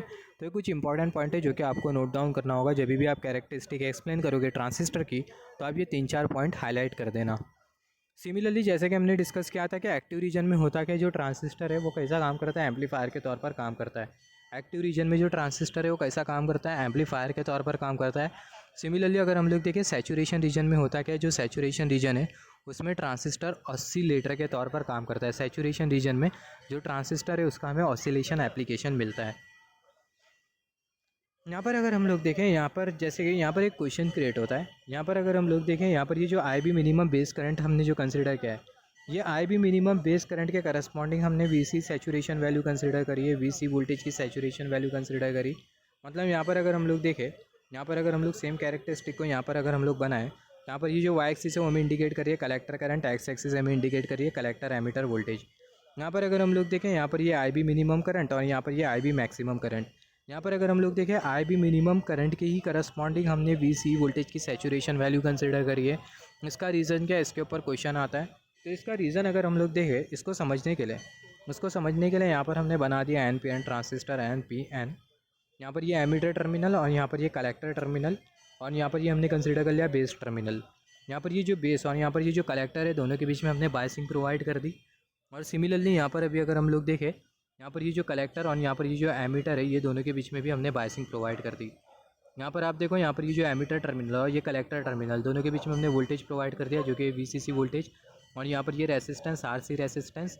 और सिमिलरली यहाँ पर अगर हम लोग देखें, यहाँ पर ये जो बेस टर्मिनल और जो कलेक्टर टर्मिनल है दोनों के बीच में भी हमने बायसिंग प्रोवाइड कर दी, वीबी वोल्टेज हमने प्रोवाइड किया। और यहाँ पर हमने एक रेसिस्टेंस लगा दिया आरसी रेसिस्टेंस। यहाँ पर अगर हम लोग देखें बेस के थ्रू जो करंट जो फ्लो होगा उसको हमने कंसिडर कर लिया आईबी करंट जो कि बेस करंट। और सिमिलरली यहाँ पर ये बायसिंग की वजह से कौन सा करंट फ्लो होगा, कलेक्टर करंट, और जो कलेक्टर करंट है उसको हमने शो किया आईसी से। यहाँ पर अगर हम लोग देखें जो कलेक्टर करंट है वो कैसा फ्लो करेगा, यहाँ पर एक चीज़ आप नोट डाउन करो, जो कलेक्टर करंट है वो कैसा फ्लो करेगा। यहाँ पर आप देखो जो कलेक्टर करंट है वो एमीटर टर्मिनल से कलेक्टर टर्मिनल की तरफ फ्लो करेगा।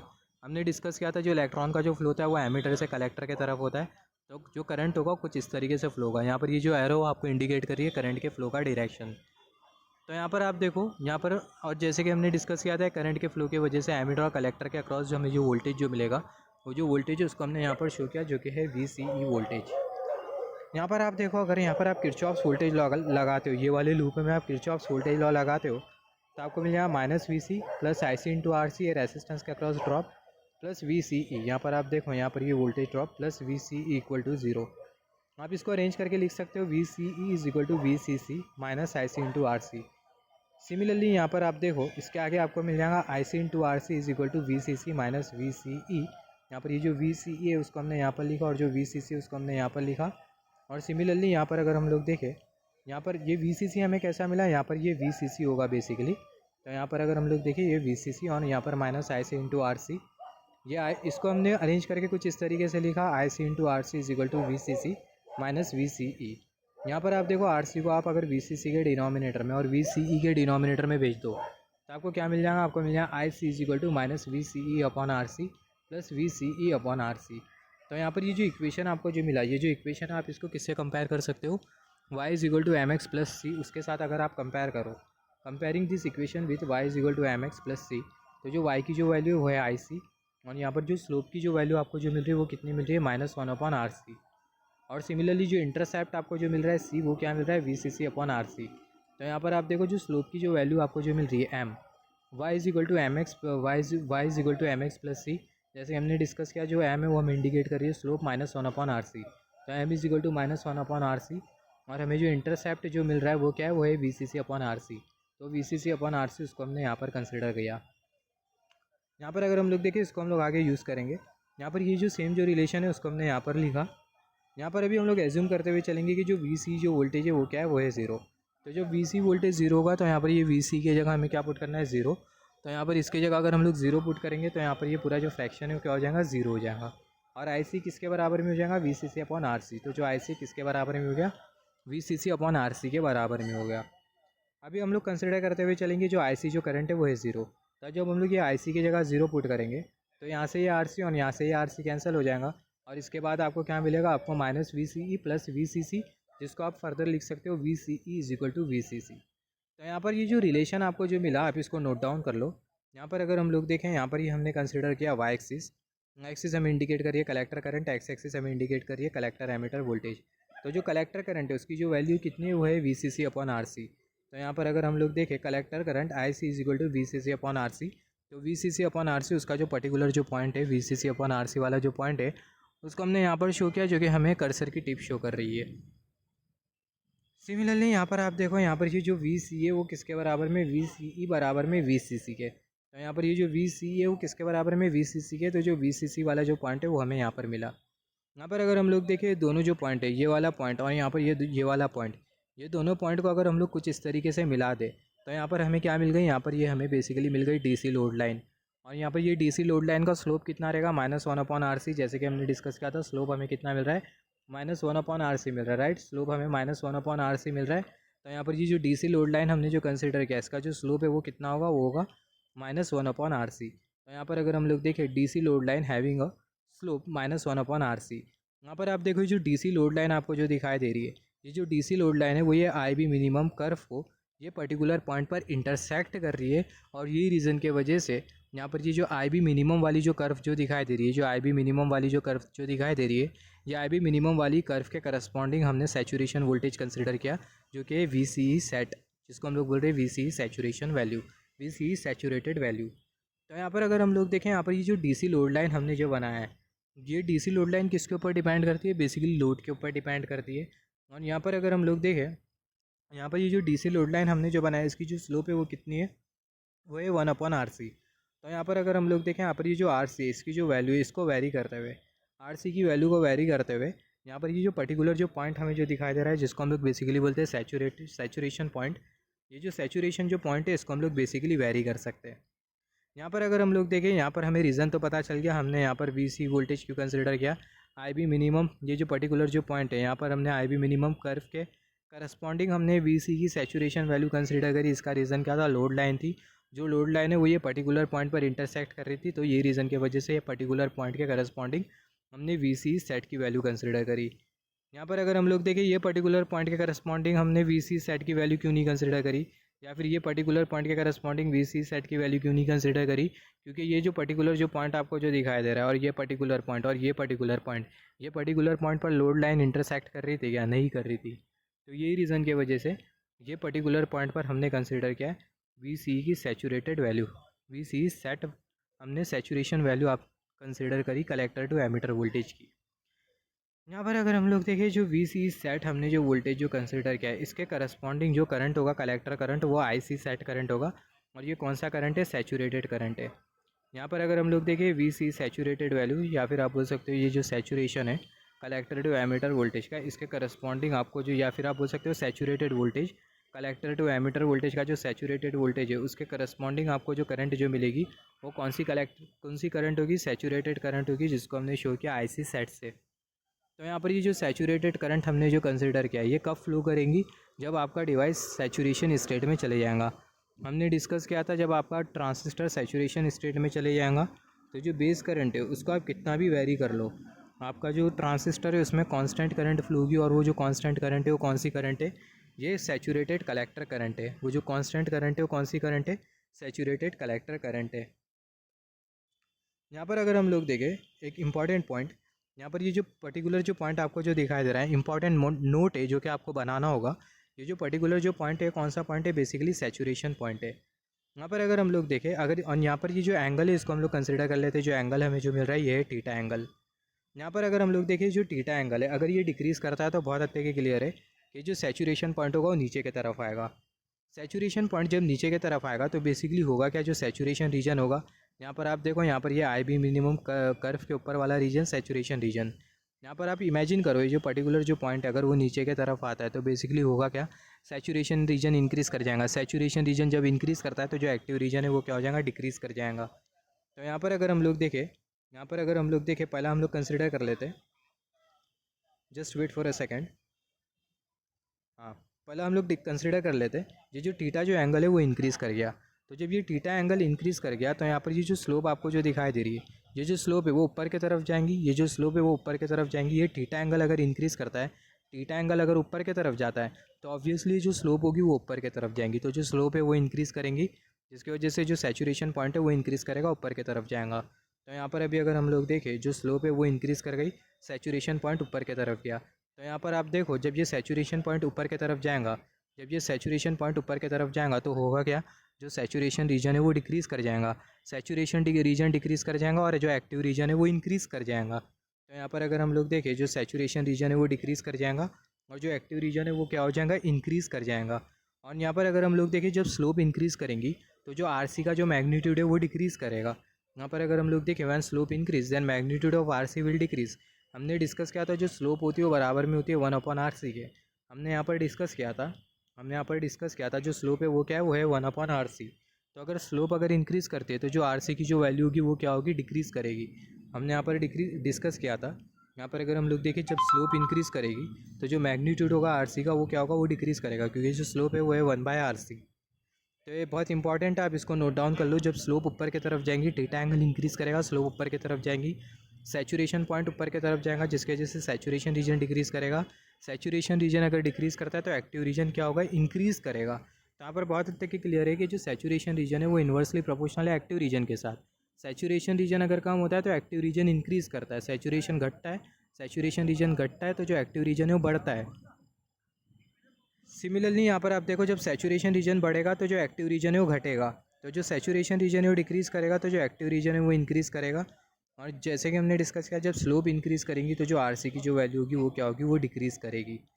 यहाँ से हम लोग बोल सकते हैं, यहाँ से आप एक इंपॉर्टेंट पॉइंट अगर नोट डाउन करो तो यहाँ पर ये जो सैचुरेशन रीजन और यहाँ पर ये जो RC है, दोनों के बीच में आप अगर रिलेशन अगर निकालो तो यहाँ पर ये जो सैचुरेशन जो रीजन और यहाँ पर ये जो RC है, दोनों एक दूसरे के साथ कैसा प्रोपोर्शनल है, डायरेक्टली प्रोपोर्शनल है। क्योंकि आप देखो, जब सैचुरेशन रीजन घटता है तो जो RC की जो वैल्यू है वो भी घटती है। सिमिलरली जब RC की वैल्यू बढ़ेगी तो जो सैचुरेशन जो रीजन है वो भी बढ़ेगा। सिमिलरली यहाँ पर आप देखो, जब थीटा डिक्रीज़ करेगा तो होगा क्या, यहाँ पर ये जो थीटा आपको जो दिखाई दे रहा है, ये थीटा एंगल डिक्रीज़ करेगा तो जो स्लोप है वो नीचे की तरफ आएंगी, सैचुरेशन पॉइंट है नीचे की तरफ आएगा। तो यहाँ पर अगर हम लोग देखें, जब स्लोप नीचे की तरफ आएंगी तो जो सैचुरेशन जो पॉइंट है वो नीचे की तरफ आएगा, जिसकी वजह से सैचुरेशन रीजन इंक्रीज़ करेगा। सैचुरेशन रीजन इंक्रीज़ करेगा, इसका मतलब क्या है कि जो एक्टिव रीजन है वो डिक्रीज़ करेगा। और सिमिलरली अगर हम लोग देखें, जब स्लोप का इंक्लिनेशन डिक्रीज़ करेगा, when inclination of slope decreases, तो जो RC का जो मैग्नीट्यूड होगा वो क्या होगा, वो इंक्रीज़ करेगा, क्योंकि जो स्लोप है वो है 1/RC। स्लोप घटेगी तो ये जो RC की जो वैल्यू है वो बढ़ेगी। तो यहाँ पर आप देखो, यहाँ पर ये जो RC और यहाँ पर ये जो सैचुरेशन रीजन है, दोनों के बीच में डायरेक्ट रिलेशन है, और सैचुरेशन रीजन और एक्टिव रीजन दोनों के बीच में इन्वर्स रिलेशन है। तो यहाँ पर आप देख सकते हो, saturation region is directly proportional to the value of RC, और जो एक्टिव रीजन है वो इन्वर्सली प्रोपोर्शनल होता है RC की वैल्यू के साथ। और सिमिलरली जो एक्टिव रीजन होता है वो सैचुरेशन जो रीजन है उसके साथ भी इन्वर्सली प्रोपोर्शनल होता है। जैसे कि हमने डिस्कस किया था, जब एक्टिव रीजन बढ़ता है तो सैचुरेशन रीजन घटता है, और जब सैचुरेशन रीजन बढ़ता है तो जो एक्टिव रीजन है वो घटता है। तो ये बहुत इंपॉर्टेंट पॉइंट है, जो सैचुरेशन पॉइंट होता है वो डायरेक्टली प्रोपोर्शनल होता है RC की वैल्यू के साथ, और जो एक्टिव रीजन होता है वो इन्वर्सली प्रोपोर्शनल होता है RC की वैल्यू के साथ। सिमिलरली यहाँ पर अगर हम लोग देखें, जो saturation point is depend on DC load line and value of saturation voltage VCB is equal to 0.2 volt. यहाँ पर अभी अगर हम लोग देखें, जैसे कि हमने डिस्कस किया, यहाँ पर ये जो सैचुरेशन जो पॉइंट है, यहाँ पर ये हमने जो कंसिडर किया है, यहाँ पर ये जो सैचुरेशन जो पॉइंट है वो किसके ऊपर डिपेंड करता है, यहाँ पर ये जो सैचुरेशन जो पॉइंट है वो बेसिकली डिपेंड करता है लोड लाइन के ऊपर। यहाँ पर हमने जो लोड लाइन जो कंसिडर किया है, यहाँ पर ये जो लोड लाइन हमने जो कंसिडर किया है, ये लोड लाइन के ऊपर ये सैचुरेशन पॉइंट डिपेंड करता है। और यहाँ पर ये जो सैचुरेशन वोल्टेज है, इसकी जो वैल्यू होती है समवेयर अराउंड कितनी होती है, 0.2 वोल्ट। यहाँ पर अगर हम लोग देखें, जो सैचुरेशन जो वोल्टेज है, saturation just wait for a second, जो सैचुरेशन वोल्टेज है VC सेट की जो वैल्यू होती है कितनी होती है, 0.2 वोल्ट। और जो सैचुरेशन जो पॉइंट होता है वो डिपेंड करता है DC लोड लाइन के ऊपर। यहाँ पर अभी अगर हम लोग देखें, यहाँ पर कुछ फैक्टर्स होते हैं जो कि हमें समझना होगा। जैसे कि हमें पता है एक्टिव रीजन में बेसिकली होता क्या, एक्टिव रीजन में जो कलेक्टर करंट होता है बराबर में होता है बीटा टाइम्स बेस करंट के। बेस करंट को इंक्रीज़ करेंगे तो जो कलेक्टर करंट है वो क्या होगा, वो इंक्रीज़ करेगा। हमने डिस्कस किया था एक्टिव रीजन में होता क्या है, जो IC है वो बराबर में होता है, IC बराबर में होता है बीटा टाइम्स IB के। और इसको हम लोग फर्दर कुछ इस तरीके से लिख सकते हैं, beta is equal to IC upon IB। यहाँ पर अभी अगर हम लोग देखें, beta is equal to IC upon IB, यहाँ पर ये कलेक्टर करंट और यहाँ पर ये बेस करंट, दोनों का जो रेशियो होता है उसको हम लोग बेसिकली क्या बोलते हैं, कॉमन एमीटर करंट गेन बोलते हैं, बीटा जिसको हम लोग शो करते हैं। उसके बारे में हमने ऑलरेडी डिस्कस किया है। यहाँ पर अभी अगर हम लोग देखें, जो सैचुरेटेड करंट है, जैसे कि हमने डिस्कस किया था, यहाँ पर ये जो VC जो वोल्टेज हमने जो कंसिडर किया है, इसके करस्पॉन्डिंग जो करंट है वो कौन सा करंट है, IC सेट करंट है, सैचुरेटेड करंट है। यहाँ पर ये सैचुरेटेड करंट और यहाँ पर ये जो IB मिनिमम के ऊपर वाला जो बेस करंट है, यहाँ पर ये IC सेट और यहाँ पर ये IB मिनिमम के ऊपर वाला जो बेस करंट है, वो दोनों का जो रेशियो होता है उसको हम लोग बेसिकली बोलते हैं बीटा फोर्स। तो यहाँ पर अगर हम लोग देखें, यहाँ पर ये IC set saturated collector current और यहाँ पर ये IB करंट, ये IB करंट कौन सा करंट है, जो सैचुरेशन रीजन में हमें जो बेस करंट जो मिल रहा था वो वाला ये करंट है IB करंट। यहाँ पर ये जो आई बी मैक्स हमें जो आई बी मीन जो दिखाई दे रहा है, आई बी मीन के ऊपर वाला जो करंट है वो अलग बेस करंट हमने कंसिडर किया यहाँ पर, जो कि है आई बी। तो यहाँ पर अगर हम लोग देखें, यहाँ पर ये आई सी सेट और यहाँ पर ये आई बी, दोनों का जो रेशियो होता है इसको हम लोग बेसिकली क्या बोलते हैं, इसको हम लोग बोलते हैं बीटा फोर्स। और यहाँ पर ये जो बीटा फोर्स की जो वैल्यू होती है, बीटा फोर्स की जो वैल्यू होती है वो ये बीटा के कंपैरिजन में कम होती है, कौन से रीजन में, सैचुरेशन रीजन में। तो यहाँ पर अगर हम लोग देखें, जो बीटा फोर्स की जो वैल्यू होती है वो बीटा के कंपैरिजन में कम होती है, कौन से रीजन में, सैचुरेशन रीजन में। तो ऐसा क्यों होता है, इसका रीज़न अगर हम लोग देखें, जैसे कि हमने डिस्कस किया था, सैचुरेशन रीजन में ये जो बेस करंट हमें जो दिखाई दे रहा है आई बी, ये बेस करंट को कितना भी वेरी कर लो, ये बेस करंट का किसी भी तरीके का इफेक्ट नहीं होता किसके ऊपर, कलेक्टर करंट के ऊपर। तो यहाँ पर अगर हम लोग देखें, ये जो बेस करंट है वो तो इंक्रीज़ कर रहा है, मगर यहाँ पर ये जो कलेक्टर करंट है वो इंक्रीज़ नहीं कर रहा है, ये कांस्टेंट है। तो यहाँ पर ये जो डिनोमिनेटर वाला जो टर्म है वो इंक्रीज़ कर रहा है, मगर जो न्यूमरेटर वाला जो टर्म है वो इंक्रीज़ नहीं कर रहा, वो कांस्टेंट है। तो यहाँ पर ये डिनोमिनेटर जब इंक्रीज़ करता है तो यहाँ पर ये जो ओवरऑल जो फैक्टर होगा वो क्या करेगा, डिक्रीज़ करेगा। तो यहाँ पर ये जो बीटा फोर्स की जो वैल्यू होती है, यही रीज़न की वजह से बीटा के कंपैरिजन में कम होती है। तो जो बीटा फोर्स की जो वैल्यू होती है वो बीटा के कंपैरिजन में कम होती है, कौन से रीजन में, सैचुरेशन रीजन में। सिमिलरली अगर हम लोग एक्टिव रीजन कंसिडर करें तो एक्टिव रीजन में होता है कि जो बीटा फोर्स की जो वैल्यू होती है वो ग्रेटर होती है किसके कंपैरिजन में, बीटा के कंपैरिजन में। तो ये बहुत इंपॉर्टेंट रिलेशन है दोनों, आप इसको नोट डाउन कर लो। सैचुरेशन रीजन में जो बीटा फोर्स की जो वैल्यू होती है वो बीटा के कंपैरिजन में कम होती है। क्यों कम होती है, क्योंकि अगर हम लोग देखें बीटा फोर्स का ये वाला रिलेशन होता है, आई भी हम लोग इंक्रीज़ करते जाते हैं सैचुरेशन रीजन में, मगर उसका किसी भी तरीके का इफेक्ट नहीं होता कलेक्टर करंट के ऊपर। तो आई भी इंक्रीज़ कर रहा है, मगर ये जो न्यूमरेटर है वो कांस्टेंट रह रहा है, डिनोमिनेटर इंक्रीज़ कर रहा है, न्यूमरेटर इंक्रीज़ नहीं कर रहा, न्यूमरेटर कांस्टेंट रह रहा है। तो ये जो ओवरऑल जो फैक्टर होगा वो क्या करेगा, डिक्रीज़ करेगा। तो यही रीज़न की वजह से ये जो बीटा फोर्स होता है वो बीटा के कंपैरिजन में कम होता है, कौन से रीजन में, सैचुरेशन रीजन में। और एक्टिव रीजन में जो बीटा फोर्स होता है वो बीटा के कंपैरिजन में ग्रेटर होता है। सिमिलरली यहाँ पर अभी अगर हम लोग देखें, और दो फैक्टर है। एक जो फैक्टर है उसको हम लोग बेसिकली बोलते हैं ओवर ड्राइव फैक्टर। यहाँ पर ये ओवर ड्राइव फैक्टर क्या होता है इसके बारे में भी हम लोग बात करेंगे। तो यहाँ पर अगर हम लोग देखें, अगेन यहाँ पर हमने कंसिडर कर लिया, ये है कैरेक्टरिस्टिक जो वाई एक्सिस है वो हमें इंडिकेट कर रही है कलेक्टर करंट, एक्स एक्सिस हमें इंडिकेट कर रही है कलेक्टर एमीटर वोल्टेज। यहाँ पर अगर हम लोग देखें, यहाँ पर ये हमने I B minimum base current consider किया है, और यहाँ पर ये I B minimum base current के करस्पॉन्डिंग हमें जो वोल्टेज जो मिलता है वो हमें मिलता है वी सी सेट। और ये वी सी सेट के रेस्पेक्ट में हमें जो करंट जो मिलता है कौन सा करंट मिलता है, आई सी सेट। यहाँ पर ये जो आई सी जो सेट है कौन सा करंट है, सैचुरेटेड कलेक्टर करंट है। और यहाँ पर ये जो वी सी सेट ये कौन सा वोल्टेज है, saturated collector to emitter voltage है। यहाँ पर अगर हम लोग देखें, जैसे कि हमने डिस्कस किया था, आई बी मीन से आई बी मैक्स के बीच में कौन सा रीजन हमें मिलेगा, आई बी मीन से आई बी मैक्स के बीच में बेसिकली हमें मिलेगा एक्टिव रीजन।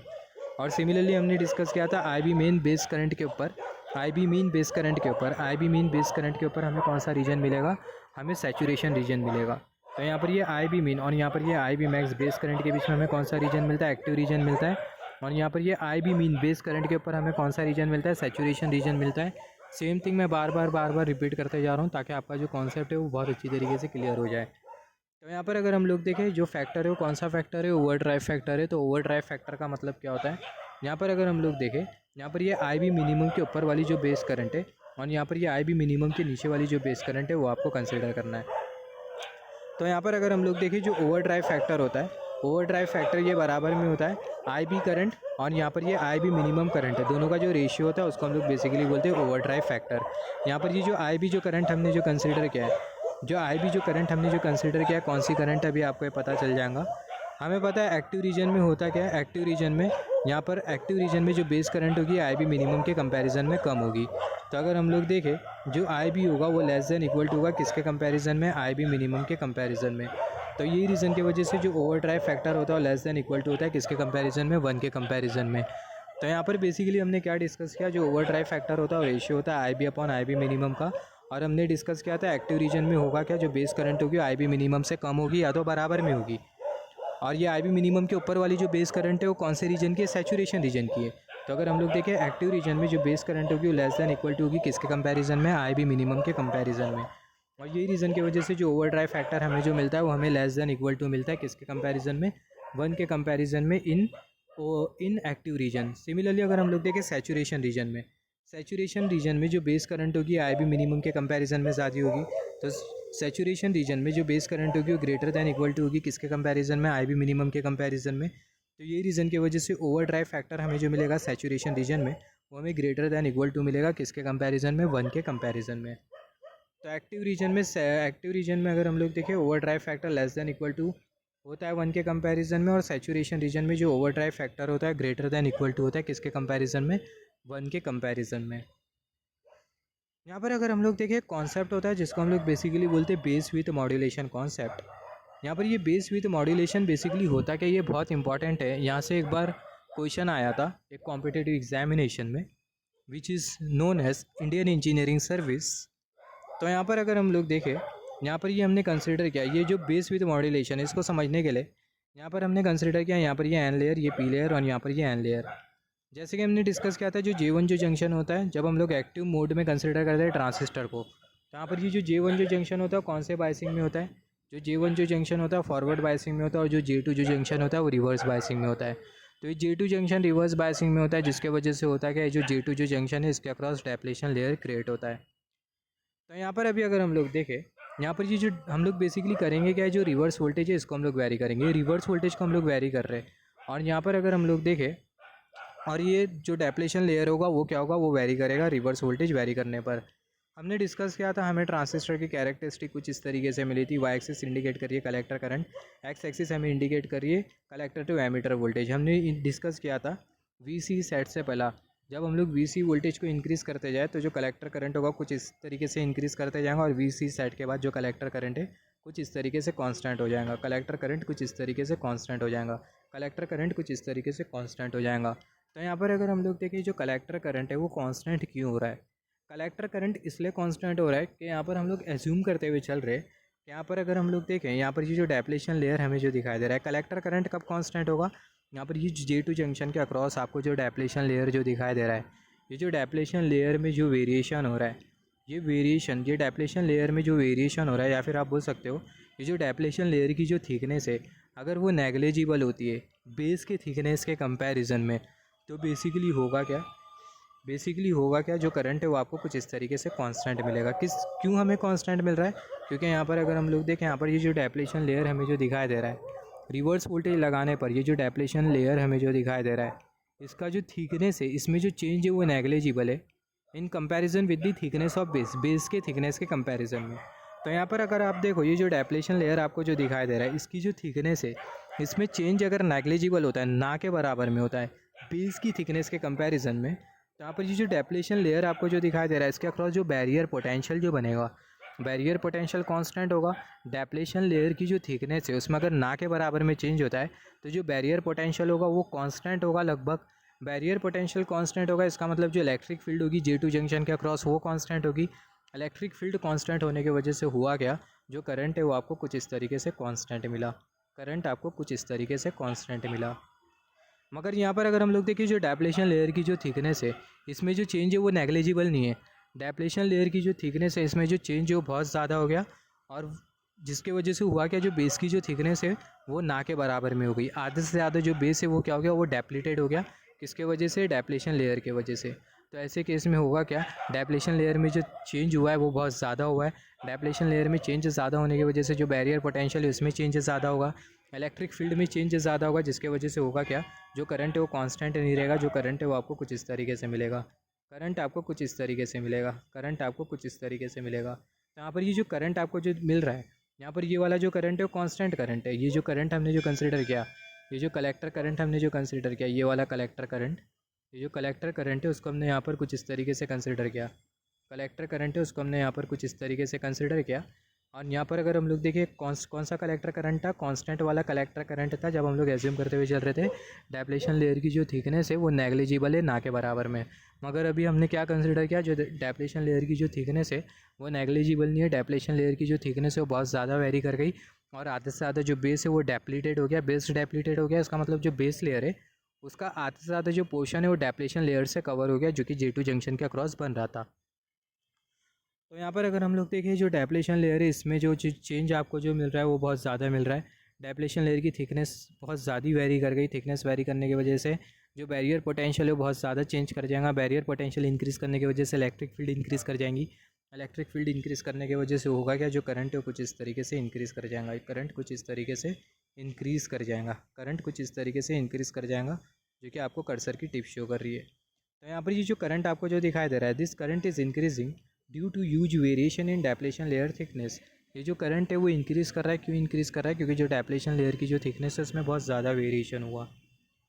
तो यहाँ पर अगर हम लोग देखें, due to huge increment in depletion layer thickness, depletion layer की जो थिकनेस है उसमें बहुत ज़्यादा इंक्रीमेंट होने की वजह से होगा क्या, डेप्लेशन लेयर की जो विड्थ है, विड्थ जिसको हम लोग बेसिकली बोलते हैं, वो ज़्यादा इंक्रीज़ करने की वजह से होगा क्या, जिसको मैं बेसिकली बोल रहा हूँ थिकनेस, डेप्लेशन लेयर की थिकनेस ज़्यादा इंक्रीज़ करने की वजह से होगा क्या, जो बेस की जो थिकनेस होगी वो डिक्रीज़ कर जाएंगी। और यहाँ पर ये जो इफेक्ट होता है इसको हम लोग बोलते हैं बेस विथ मॉड्यूलेशन। तो अगर हम लोग देखें, due to increment in depletion layer thickness, base thickness will get decrease and it is known as base width modulation. इसको हम लोग क्या बोलते हैं? इसको हम लोग बेसिकली बेस विथ मॉड्यूलेशन भी बोलते हैं। बेस विथ मॉड्यूलेशन को एक नाम से जाना जाता है जिसको हम लोग बेसिकली अर्ली इफेक्ट भी बोलते हैं। सिमिलरली यहाँ पर आपको अर्ली वोल्टेज भी मिलेगा। तो यहाँ पर ये अर्ली वोल्टेज क्या होता है? यहाँ पर आप देखो, जो करंट आपको जो दिखाई दे रहा है, जो कि कर्सर की टिप शो कर रही है, करंट आपको जो दिखाई दे रहा है, ये जो करंट आपको जो दिखाई दे रहा है, ये करंट की जो कैरेक्टरिस्टिक है इसको आप कुछ इस तरीके से आगे प्रोसीड करो। ये वाली जो करंट की कैरेक्टरिस्टिक है उसको भी कुछ इस तरीके से आगे प्रोसीड करो कर्सर की टिप।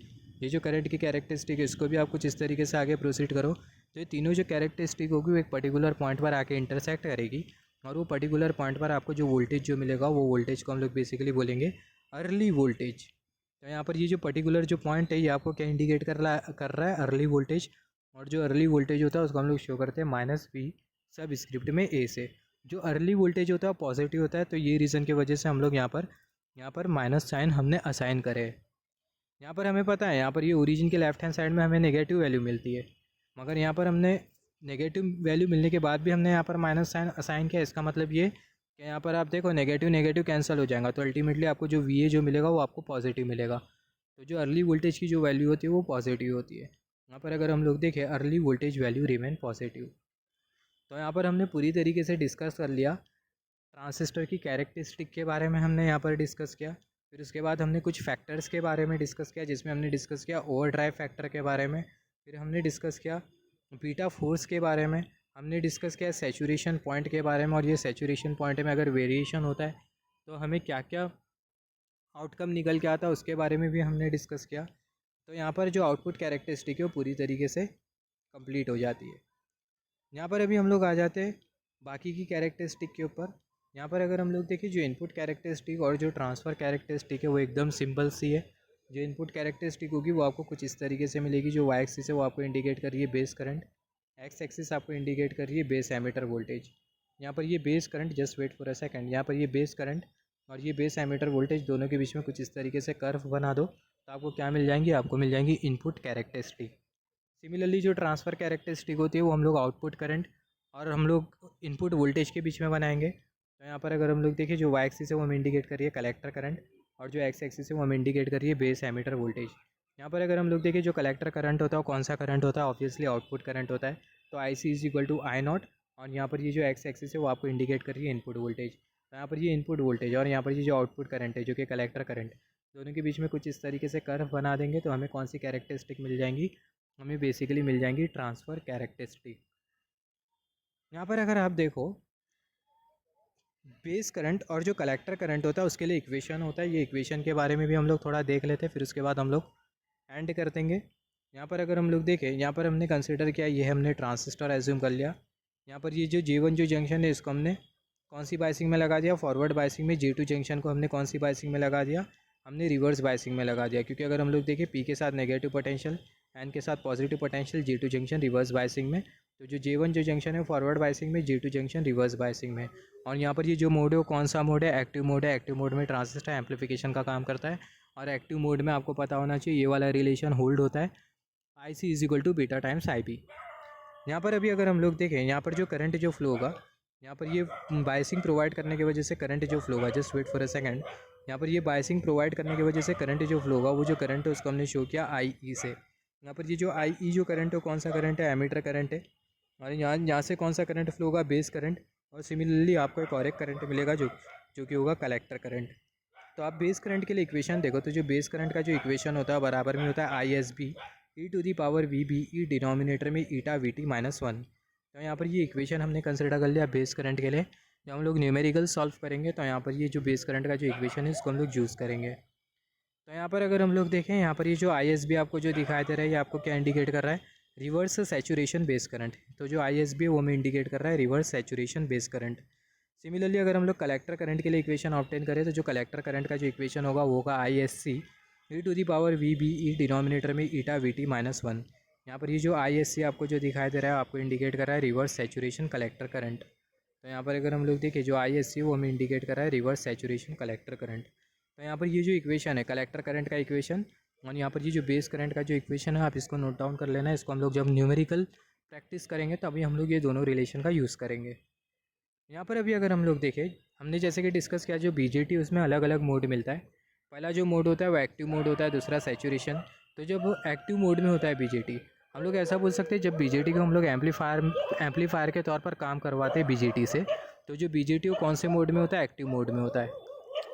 सिमिलरली हम लोग BJT से ऑसिलेटर का काम करवाते हैं, या फिर हम लोग BJT को एज अ ऑसिलेटर यूज़ कर रहे हैं, तो इसका मतलब जो BJT वो कौन से मोड में, सैचुरेशन मोड में। BJT को अगर हम लोग एज अ स्विच यूज़ कर रहे हैं, तो ऐसे केस में जो BJT वो कट ऑफ मोड और सैचुरेशन मोड दोनों में काम करेगा। और सिमिलरली जो कट ऑफ स्टेट होता है, सिर्फ और सिर्फ कट ऑफ स्टेट, उसमें BJT का कोई भी एप्लीकेशन नहीं होता, क्योंकि कट ऑफ स्टेट में जो BJT है वो ऑफ स्टेट में रहता है।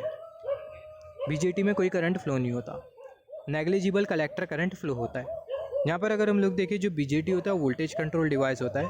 जैसे कि हमें पता है, कोई बोलता है कि जो BJT वो करंट कंट्रोल डिवाइस है, मगर जो करंट है वो हम लोग कैसा कंट्रोल कर रहे हैं, अल्टीमेटली बेस एमीटर वोल्टेज के हेल्प से हम लोग करंट को कंट्रोल कर रहे हैं। तो यहाँ पर अगर हम लोग देखें, जो BJT होता है वोल्टेज कंट्रोल डिवाइस होता है। BJT is a voltage control device. By controlling VBE voltage, base emitter voltage, base current IB is controlled.